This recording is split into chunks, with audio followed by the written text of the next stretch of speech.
Lake and Riley. There are so many victims throughout our country. Not only that, we're all familiar with the violent gangs who are coming into our country, walking into our country freely through the open border. The cartels, the gangs, Venezuela's let people out of their prisons. It's been reported. I don't have the security clearance yet to see what's happening, but I know, we all know, there are criminals throughout our country, and it is my commitment to you on both sides of the aisle that I will do everything in my power with the agencies that fall under me if I am confirmed to make America safe again. We have to do that, Senator. Well, many of us, of course, see classified information on the Intelligence Committee or just generally in our duties as a senator. And so you're not going to feel any better about the blinking lights, the danger that Director Wray has talked about. In my closing moments here, I want to revisit an issue that is of particular importance. 60% of the President's daily brief, which is the intelligence brief that the Director of National Intelligence and the CIA Director delivered to the President, comes from Section 702 of the Foreign Intelligence Surveillance Act. I've called this the most important law that most people have never heard of. I know you have, and you're familiar with it, but I want to ask you a few questions about that. It's been called the crown jewel of U.S. intelligence. And of course, it cannot be legally used to spy on American citizens. And if it is, it ought to be prosecuted to the fullest extent of the law. I know you would agree with that. But there have been some, as you know, and as you pointed out to Senator Graham, we have a temporary extension of the existing authorization for the use of the intelligence community to target foreign threats to our national security that expires in 2026. And I'd like you just to confirm here on the record that you will enforce that law and you can support the law as it is written. Senator, I haven't read the entire 702 in front of you, but I will commit to reading that and doing everything I can to keep America safe again. Of course you will. So, Director Ratliff, who's going to be, I'm going to go to his hearing on for CIA Director. Of course, he was confirmed as Director of National Intelligence. Some have argued that in order to query or look at lawfully collected FISA 702 product, that you need to get a warrant requirement in order to show probable cause that a crime, including espionage, perhaps has been committed. But Director Ratliff has written that you have a message. Could hinder national security efforts. Do you share Director Ratcliffe's concerns? I would read his memo, and I will speak to you after I read his memo, Senator. Well, we need to have I hope you and I can continue this conversation after this, because I think there's a lot of misinformation with regard to how Section 702 works. I'm happen to be one of the members of the Senate Intelligence Committee. We read that product on a regular basis, and it is not used to spy on American people. I think what's fundamentally missing is a lack of trust in the intelligence community, including the FBI, which I'm hoping you and Mr. Patel can restore. Thank you. Thank you. Senator Klobuchar. Thank you. Thank you, Mr. Chair. We had a good meeting this week. Thank you for that. And I appreciated your priorities on human trafficking that you mentioned today, that work, as well as fentanyl and some of your other prosecution experience. We had some similar backgrounds in doing that. And I want to talk about, first of all, the U.S. Attorney's Office in Minnesota. One of the premier offices in the country. This office has been instrumental in combating violent crime, dismantling street gangs, taking fentanyl off our streets, enforcing civil rights laws after George Floyd's murder, ensuring victims of fraud get justice. Do you agree that it should be a priority to support U.S. attorneys, frontline prosecutors, and case agents who work hard every single day on our streets? Senator, I think that is one of the most important things in our country right now, and there are so many good men and women within the Justice Department throughout our country, as well as all the law enforcement agencies. Yes, they work very hard and they will be supported. I'm concerned about some of the proposals that could put cuts in the COPS program, burn JAG programs. I know you're familiar with those. Senator Murkowski and I lead the COPS reauthorization bill. Will you commit to continue to support those programs? Senator, I will read everything about those programs because that is a top priority of mine, and I would love to meet with you on that and Senator Murkowski to support law enforcement and those programs. Thank you. Independence from political interference is vital to the legitimacy and success of the Department of Justice. I was honestly troubled by some of the answers to Senator Durbin's questions. We will continue that discussion, I'm sure, on the committee about the election, but I want to focus on the investigation, charging decisions. As a prosecutor, I'm sure you had this experience. I would get calls from people, hey, that's just a kid, give him a break. And I remember one answer I gave was, he's 40 years old, he's not a kid. But that kind of interference is attempted all the time. And one of my concerns here, whether it's a call from a friend, a corporate lobbyist, a White House, it has been very clear that the attorney generals of both parties have established clear policies to ensure the White House doesn't tamper with criminal investigations and prosecutions. At Attorney General Mike McCasey's hearing, he made clear that any attempt by the White House, and these are the words, to interfere with a case is not to be countenanced. Any call to a line assistant or to a United States attorney from a political person relating to a case is to be cut and curtailed. Do you agree with this statement? Senator, yes, I believe that the Justice Department must be independent and must act independently. The number one job is to enforce the law fairly and even-handedly, and that's what will be done if I am confirmed as the Attorney General. So you will provide an assurance to every member of this committee that the Justice Department will only follow the facts and the law, and the White House will play no role in cases investigated or brought? Senator, it will be my job, if confirmed as Attorney General, to make those decisions. Politics will not play a part. I've demonstrated that my entire career as a prosecutor, as Attorney General, and I will continue to do that if you confirm me as the 87th Attorney General of the United States of America.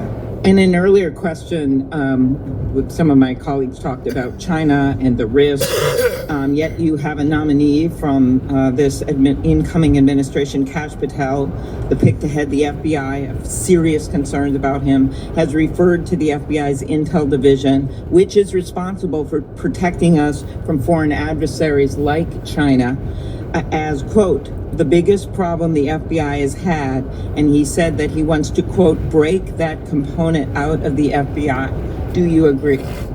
I have not seen those comments from Mr. Patel. I would review them, but we have to do everything we can to protect our country. Again, Mr. Patel would fall under me and the Department of Justice, and I will ensure that all laws are followed, and so will he. There are many decisions made by the FBI director, having seen a number of them do their work, that can be made. While I agree you would be the boss of Kash Patel, I'm not sure that you would be able to intervene with every decision or position that he had or know what he's doing.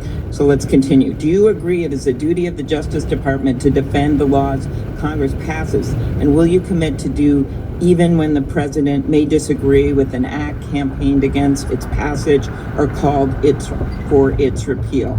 President Reagan's AG, William French Smith, said the department policy was the department has the duty to defend an act of Congress whenever a reasonable argument can be made in its support. So I'm specifically referring to the 2022 law that I long led, that we passed to empower Medicare to negotiate drug prices, major savings for seniors. Will you commit to defend the law against the lawsuits from Big Pharma? Senator, I was involved in Big Pharma cases when I was Attorney General of the state of Florida, and I will commit to protect the laws of the United States of America. Okay, thank you. That would also, same question, with the Supreme Court is going to be hearing a challenge to the Affordable Care Act's coverage of preventative services. And despite the fact that you twice joined suits to have the entire Affordable Care Act invalidated, will you commit to defending this law?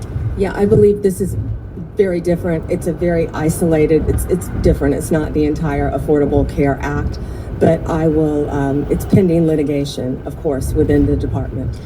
Since the 1990s, the Freedom of Access to Clinic Entrances Act has protected patients, providers, and facilities that provide reproductive health services. Will you commit to continuing to enforce the FACE Act to address violence and threats against those providing reproductive health care services? Senator, the FACE Act not only protects abortion clinics, but it also protects pregnancy centers and people going for counseling. The law should be applied even-handedly. Yes, Senator. So you'll uphold the enforcement of that law? I'll uphold the enforcement of the law, Senator. Okay, and I will ask my antitrust questions in the next round. We had a good discussion about that, and I do appreciate the nominee that has been put in place for the antitrust division, and there's incredibly important work that has to be done in that division. So Gail thank Slater you. is remarkable. Thank you. Thank you. I thank all of my colleagues for abiding by the 7-minute rule. Before I call on Senator Lee, I want everybody to plan on our first break would be about 11:50, and that would be 30 minutes for lunch. Senator Lee. Thank you, Mr. Chairman. Thank you, Ms. Bondi, for being here today. And I too share the assessment that Gail Slater is great. Had a great meeting with her yesterday, and just thrilled that you're here and that you're willing to serve. I'd like to talk to you as a longtime lawyer and one who has handled a variety of criminal matters about the Fourth Amendment. What can you tell us about the Fourth Amendment's warrant requirement and why it's... When they go to break, we'll jump over to Rubio, and then I'll come back in the half hour when they are back on. As a state prosecutor, a warrant is so important because it protects citizens' rights, and that's why it's so important. And it does that specifically because under the Fourth Amendment, you're required to go to a judge, and you're required to show a judge evidence providing probable cause, and based on that probable cause, you can describe with particularity the things or persons to be searched or seized. And on that basis, the judge may issue or not issue the warrant, but without it, you can't get it. Now, this is time-consuming, no doubt, right? Oh, I've done many of them, yes. It's very time-consuming, Senator. And there's probably not a law enforcement officer anywhere in the world who wouldn't acknowledge that they could save time if they didn't have to go about it. And yet we require it. Why is that so important that we do it? Well, it's so important for the reasons you just laid out. When I said I've done many of them, I've approved them and not approved them as a state prosecutor, because law enforcement, there are checks and balances, and law enforcement must bring these warrants to prosecutors to see if there is sufficient evidence. Then after that's done, they have to take them to a judge to have a judge sign them. So there have to be sufficient checks and balances throughout our system. So even after you as Attorney General, as the chief law enforcement officer and prosecutorial authority in the state of Florida, approved it within your office, you still had to go to the judge. And if it was late at night, early in the morning, didn't matter when, you had to find a judge. All hours of the night. That was more when I was a state prosecutor. As Attorney General, the office of the statewide prosecutor, Nick Cox, would have done that many, many times at all hours throughout the night and woken up many, many judges throughout the state of Florida. Is there an exception to the warrant requirement that exists anytime it would be inconvenient for prosecutors or anytime national security might be involved? I'm not certain about national security, but absolutely no for a state prosecutor. Right. Yeah. There's no exception. There's no catch-all exceptions that just says this is important or it would be inconvenient for the prosecutor, and with good reason. Right. We've learned through sad experience over many hundreds of years, not only in our own country but also in that of our mother country, what happens when you don't have this in the loop. So you've been asked today a little bit about Section 702 of the Foreign Intelligence Surveillance Act, also known as FISA. There are those who have repeatedly assured members of this committee, including myself, that don't worry. Content of phone calls or electronic communications involving American citizens, sometimes resulting in the quote-unquote incidental collection of American citizens' private conversations, Don't worry, their Fourth Amendment rights are just fine. And yet, when they incidentally collect the communications of American citizens, either because they're perhaps unwittingly talking to somebody who might be an agent of a foreign power and themselves under 702 surveillance, they get onto this big database. And at times, there are those in the government, including the Federal Bureau of Investigation, who have gotten into that database and done so, of course, without a warrant, because there currently is no warrant requirement. This has the effect of what we call a de facto backdoor warrantless search. Would you agree with me that that is potentially concerning anytime an American citizen's private conversations are intercepted, stored, whether as an incidental collection or otherwise? They ought not be searched without some kind of probable cause showing. I assume you'd agree with me on that. Yes. Yeah, and it's important. Sometimes people will defend that by saying national security is involved, as if that's the beginning and the end of the inquiry. That has never been the case, and I hope and pray it never will be the case, because that's not what the Fourth Amendment says, not what it does, not what it ever can be. So it's my sincere hope that the next time FISA 702 comes up for reauthorization, Congress finally do what it has been avoiding for a long time, which is to ensure that this doesn't happen. We've heard again and again from people who, if you're confirmed to this position, will soon be your predecessors, prior occupants of the position to which you've been nominated and to which Mr. Patel has been nominated. Don't worry, we have good people. Don't worry, we have good systems in place. Don't worry, it's as good as a warrant requirement, the internal approval procedure that we have within our system. And yet we found out time and time again that this has happened, by some accounts, hundreds of thousands of times. These things have been accessed where searches for an American citizen's private communications that have been intercepted and stored through incidental collection have been searched without those safeguards being met, including instances where people just wanted to check on, to cite one example, whether his father was cheating on his mother, or in other instances, doing background checks on someone looking to lease an apartment that he owned and was looking to rent out. This is unacceptable, and we've got to fix it. Speaking of unacceptable, we have seen over the last few years the weaponization of government, specifically within the Department of Justice, against law-abiding Americans. Law-abiding Americans whose offense was something along the lines of, them exercising their constitutional rights, ranging from Catholics attempting to practice their faith, to parents showing up to school board meetings, to people showing up to engage in peaceful protesting outside of abortion clinics. As Attorney General, how will you prevent the weaponization of the Department of Justice against Americans? And Senator, you just gave the classic example of what's been happening regarding the weaponization. Going after parents at a school board meeting has got to stop. For practicing your religion, sending informants into Catholic churches must stop. What about branding parents as domestic terrorists or trying to incarcerate one's political opponent as a sitting president of the United States? Will stop, must stop. Your Senator.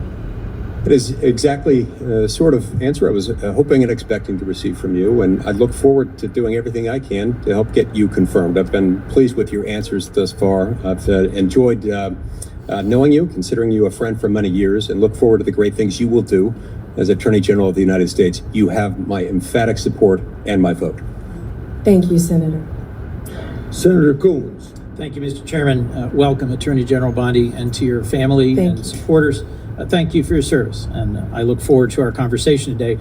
I have a simple three-factor test when considering the executive branch nominees before us. Do you have the qualifications and experience to do the job, policy views to do the job in the best interest of the American people, and the character and integrity to conduct your job, and yours in particular, with the independence that the role requires? You demonstrably have the relevant experience. I understand we will not see eye to eye on some or even many policies, but we had a constructive conversation last week about our shared interest in fighting the opioid epidemic,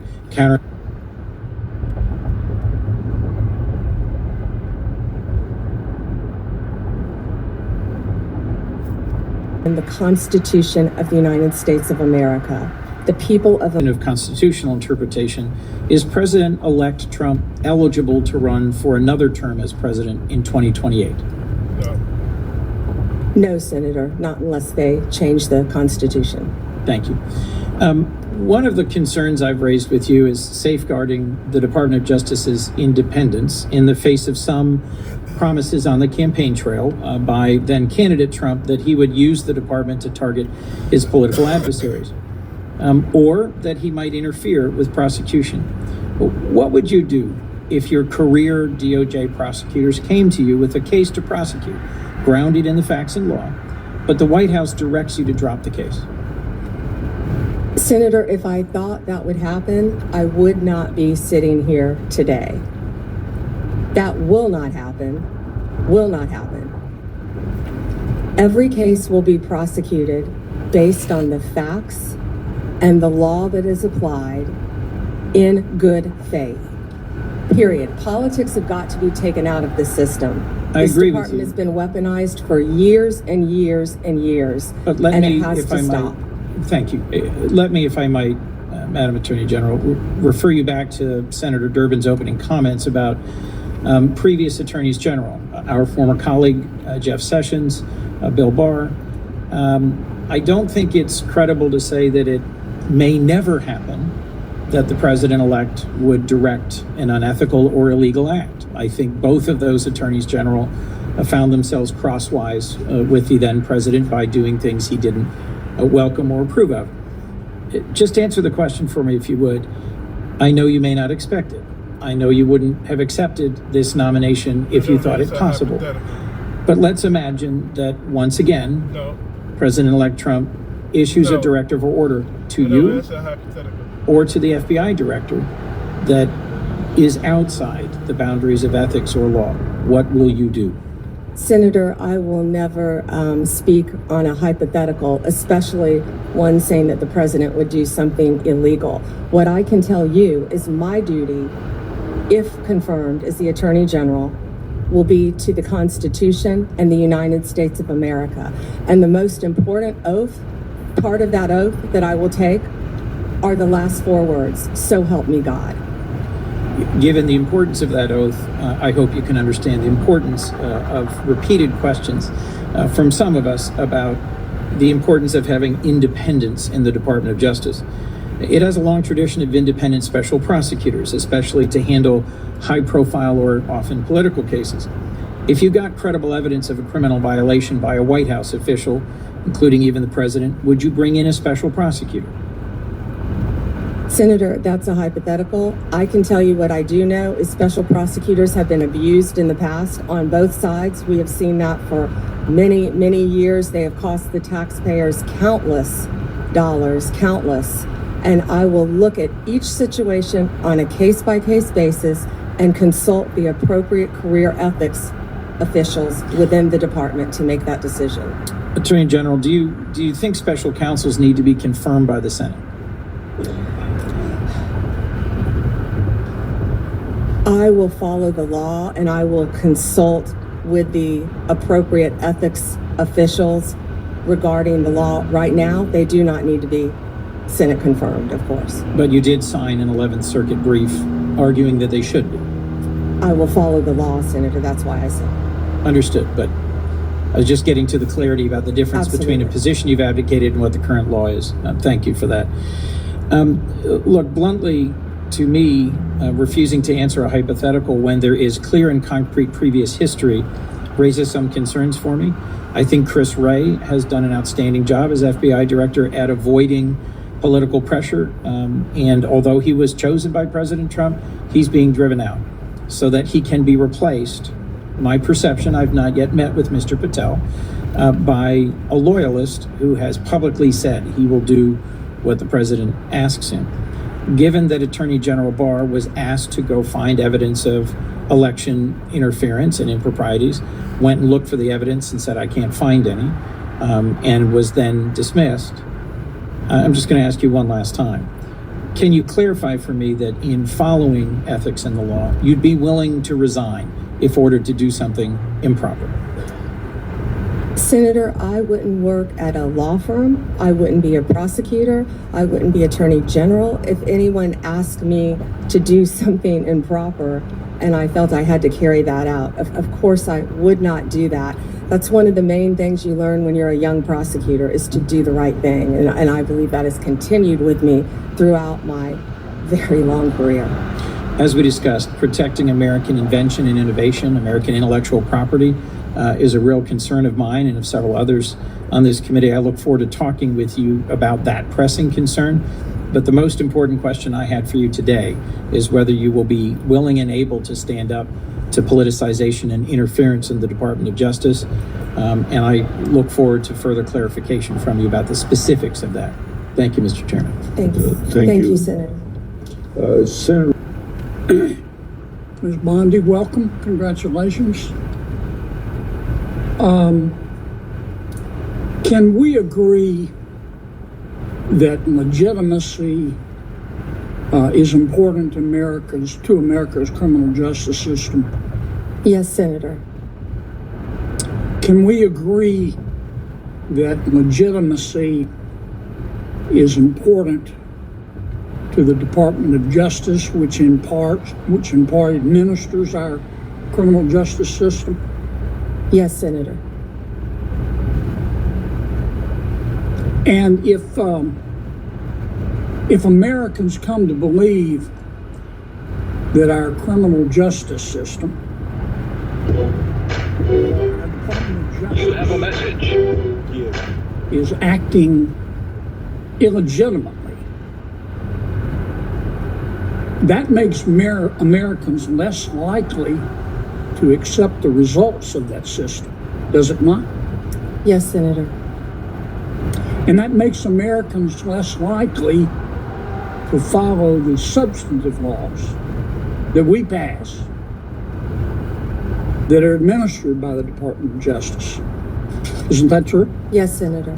And if that happens, we have chaos, don't we? Chaos. And the social contract is breached, isn't it? Yes. Do you remember a person by the name of Michael Avenatti? Yes. Several years ago, he was a media star here in Washington. An attorney, correct? Yes. He was a media star. And many members of our media loved him because he persistently bashed Donald Trump. And he was on TV every day. He was on CNN more than Wolf Blitzer. Do you know where Mr. Avenatti is today? I believe he's sitting in prison, Senator. He's in jail because he was a crook. And the Department of Justice helped put him there, didn't it? Yes, Senator.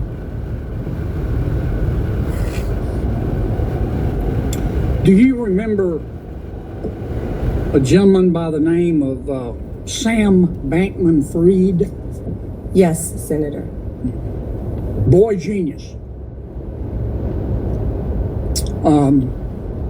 So smart and so powerful that he thought he could command the tides. So smart and so powerful and so rich that he would go to meetings with serious people like Bill Clinton, like Tony Blair, looking like a slob, looking like a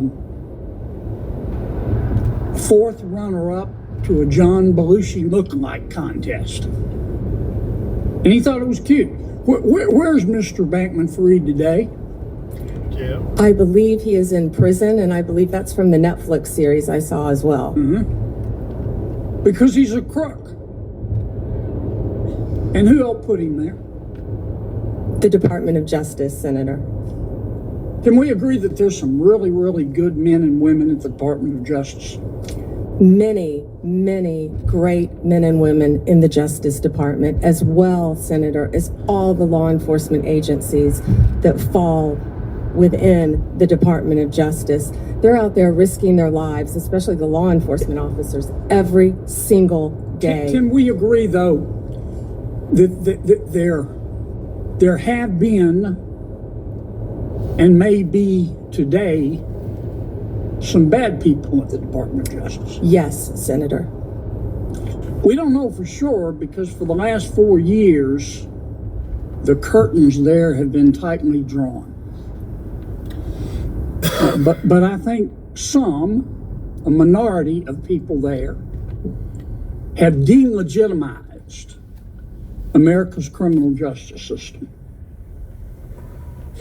The most destabilizing act that I saw in the past 4 years, maybe in the history of the department, is when Attorney General Garland decided on the basis of dubious facts and untested legal theories to criminally prosecute a former president of the United States. And not only that, this is the special part. He decided to do it after the former president You have a message. had announced that he was going to run against Attorney General Garland's boss, didn't he? Senator, are you referring to going after a political opponent? I think so. Now, this is one person's opinion. That kind of stupid takes a plan. And I say that because, number one, this is America. That had never happened before in America. That's the sort of thing that happens in a country whose Powerball jackpot is 287 chickens and a goat. It doesn't happen here. And I call it stupid because it broke the seal. It broke the seal. It normalized it. There are a lot of ambitious prosecutors in America, Democrat and Republican. And I'll bet you right now there's some prosecutor in a particular state thinking about, well, maybe I ought to file criminal charges against President Biden's inner circle for conspiring to conceal his mental decline. And that's the road we're headed down.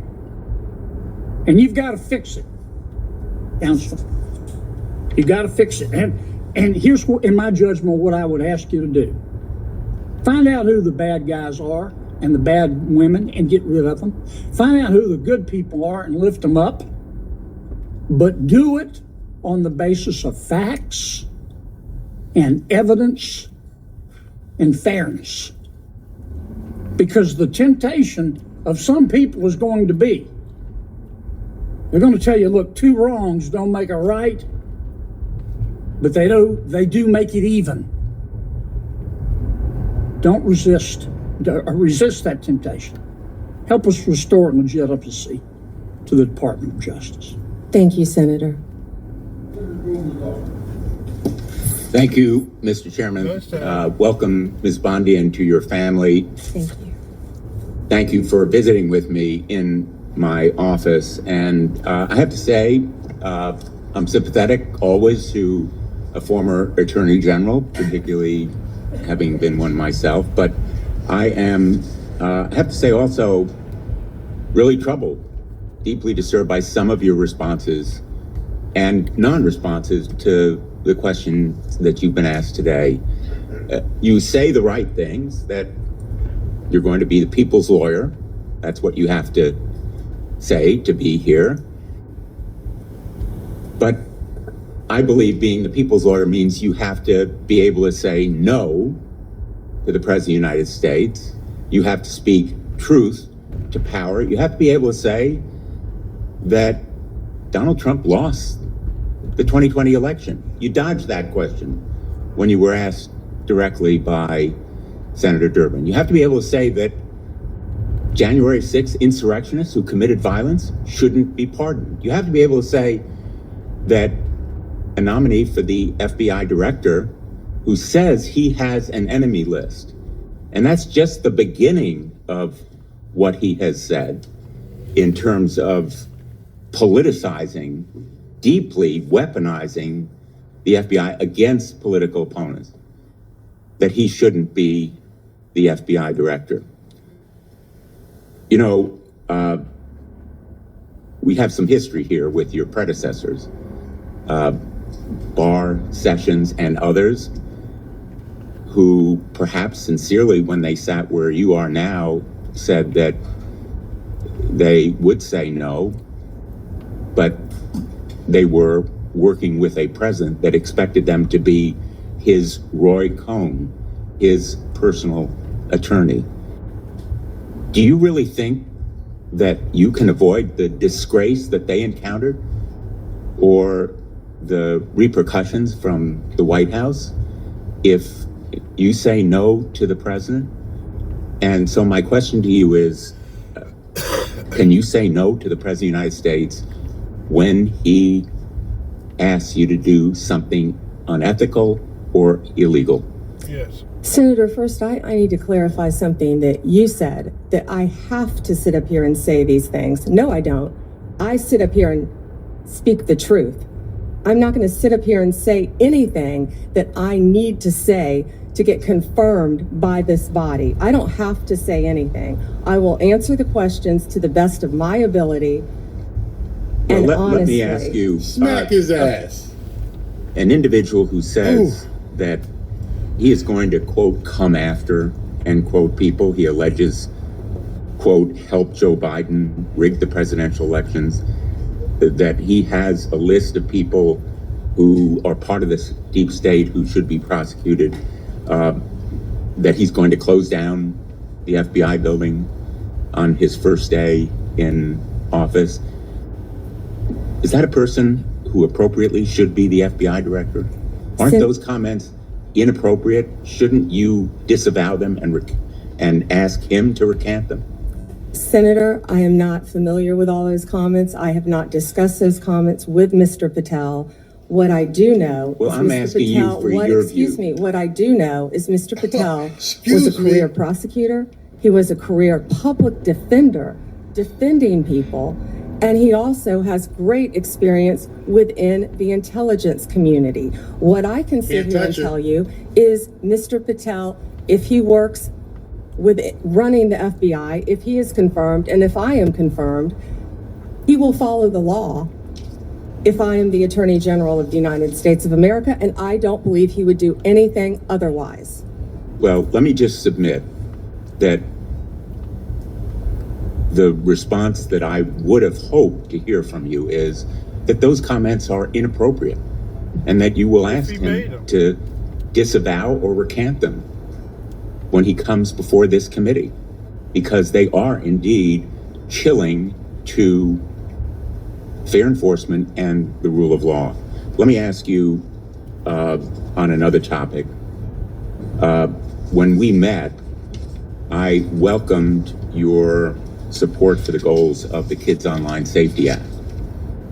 And Senator Blackburn and I have spent a lot of time, devoted a lot of effort to the passage of the Kids Online Safety Act, which happened by an overwhelming vote of 91-3, 72 co-sponsors, including Vice President-elect Vance. I appreciated our discussion and your support for protecting kids online when we met last week. I'm hopeful that this area is one where we can work together. Can we count on your support in working together to protect kids online? Senator, absolutely, and thank you for that legislation, and Senator Blackburn. I believe in this world right now, we have to find the things we have in common, and that is certainly one of them, Senator, protecting our children from online predators. You've done so much on that front, and I thank you. I attempted to do that as well when I was Attorney General, but I am committed to working with you on anything we can do to protect our children throughout this country. When I was Attorney General, we started something called From Instant Message to Instant Nightmare, and educating parents about online predators. And that also, Senator, is one of the core functions of the FBI, the cyber unit.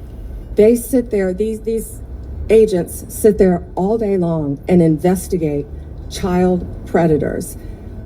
We tell parents constantly, you think Ms. you're Bondi, talking to another I child, apologize. and you're not. I'm going to interrupt you. I welcome Sure. your positive response. I have Oh, one go more ahead. question that I'm going to try to fit into Sure. this round.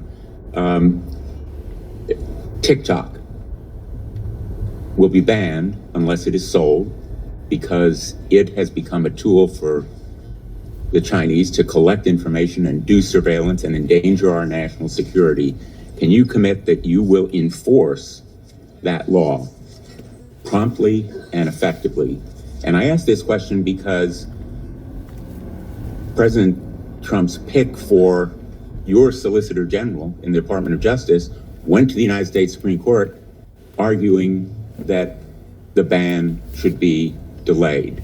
Will you commit to enforce that law on your first day when you are, if you are confirmed? Senator, as I discussed with you during our meeting, that is pending litigation within the Department of Justice.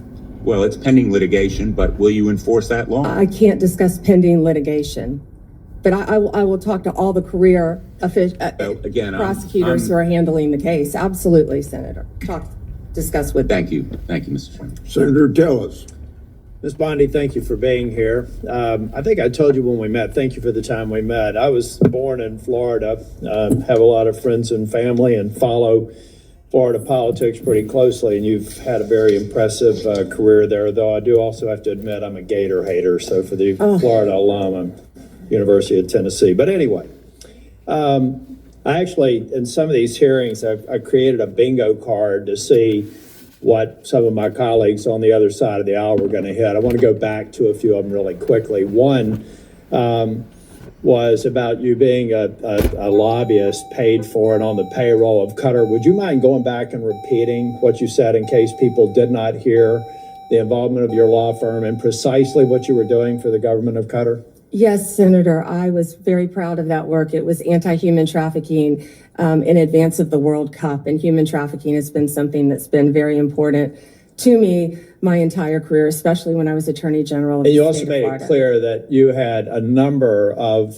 practitioners within the firm working on it. So this narrative that you were getting $115,000 a month from Qatar is correct or not? Not correct. Okay, thank you. I want to talk a little bit about, well, first off, I want to go back. You should be happy that so many comments have been directed towards Kash Patel, whose confirmation I am supporting. In fact, I'm meeting with him today, because that means they're out of stuff for you. So if it comes up again, you will once again know that you've got a great reputation and a great resume, and they are just trying to find things to put your integrity into question. You have answered the question repeatedly that that you will be loyal to the Constitution and you will live up to the oath to the Constitution and to protecting the American people. And I think Mr. Patel, when he becomes here, he'll be able to get rid of the myth in the same way that you did as a lobbyist for Qatar. He'll be able to get rid of that list of the enemies, be able to deal with the enemies list, and the marketing department for your opposition is going to have to come up with new material because that stuff is getting old. Section 702, you heard Senator Lee talk about some concerns that he has with 702. I believe it's one of the most important things that you can do early into your confirmation. You will be confirmed, and hopefully with some Democrat support.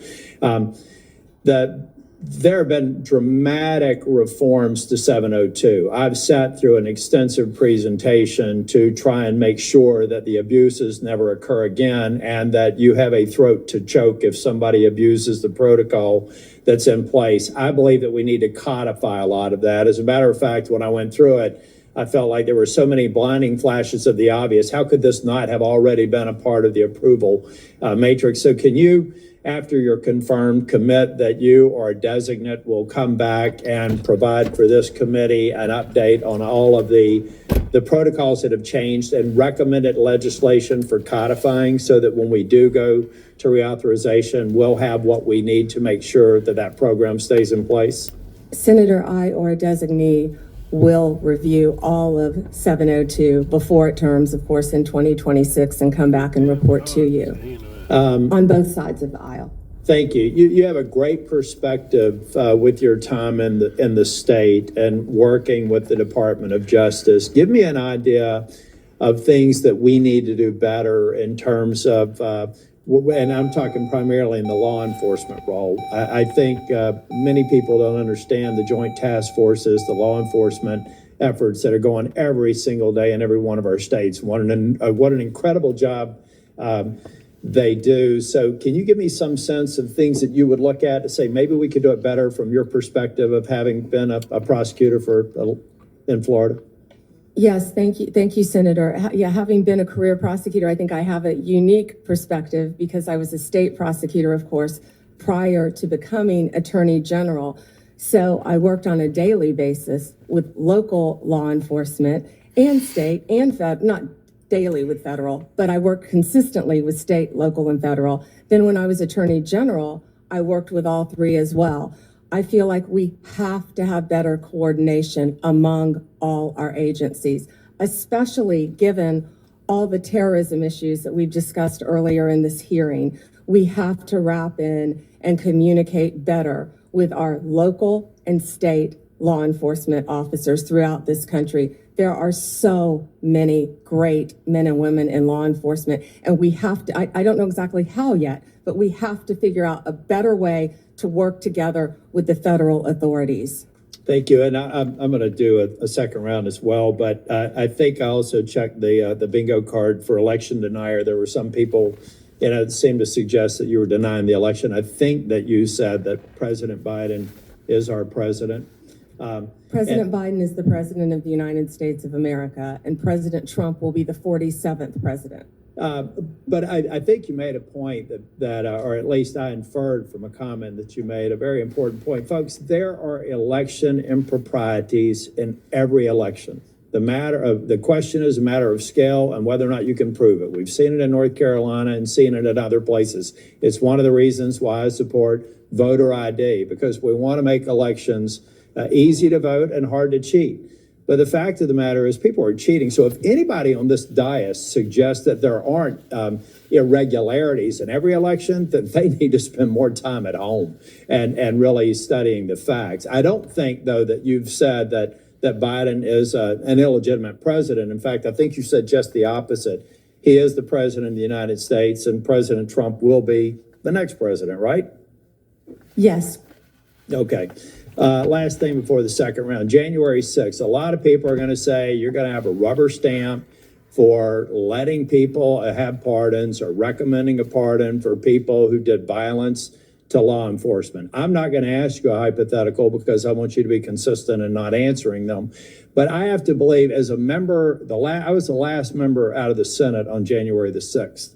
I walked past a lot of law enforcement officers, who were injured. I find it hard to believe that the President of the United States or you would look at facts that were used to convict the violent people on January the 6th and say it was just an intemperate moment. That I don't even expect you to respond to that, but I think it's an absurd and unfair hypothetical here, and you probably haven't heard the last of it. Thank you, Mr. Chair.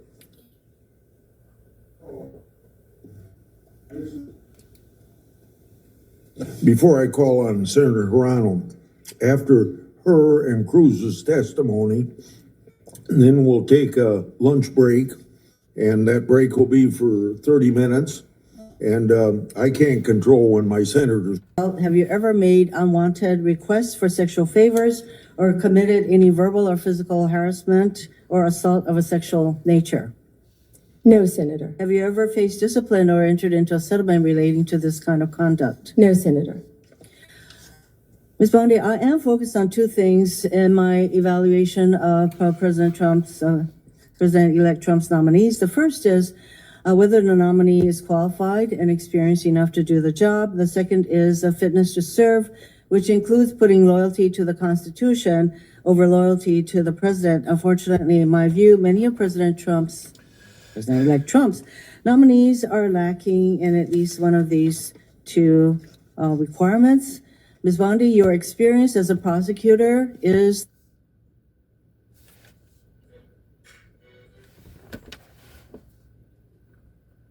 conflicts of interest, about whether you will keep DOJ's law enforcement responsibilities independent of the president's political whims, and about whether you will let facts and evidence guide your decisions. So let's start with the importance of facts, which you say is important.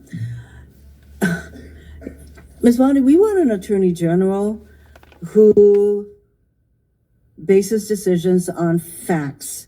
So I want to ask you a factual question. Who won the 2020 presidential election? Joe Biden is the President of the United States.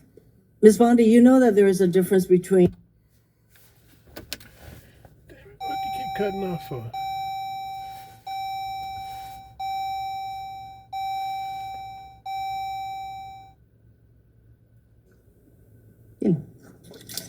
And for people who did violence in this new administration than the position to which you have been nominated.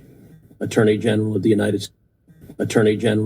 States. These people are terrified. All of a sudden, having the DOJ weaponized is a bad. All of a sudden, having the DOJ weaponized is a bad thing. After they just spent the last 4 years doing everything they can to throw everybody who surrounds Trump, including Trump, in jail. All of a sudden, rules that we hold ourselves to as the United States. Senator, I certainly have not heard the president say that. But what I will tell you is 2/3 of Americans have lost, or you hesitated a bit when I believe that is